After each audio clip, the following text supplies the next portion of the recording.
Hello everybody. So today I want to talk about calculus. The topic today is about differential equations.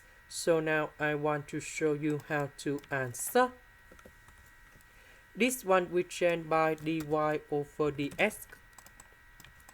So y and y minus number 3 I will put on the left. Dx will go to the right.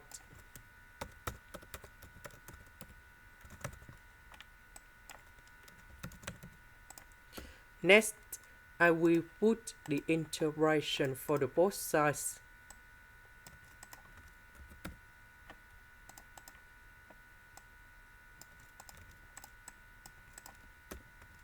So y divided by y, number 3 divided by y.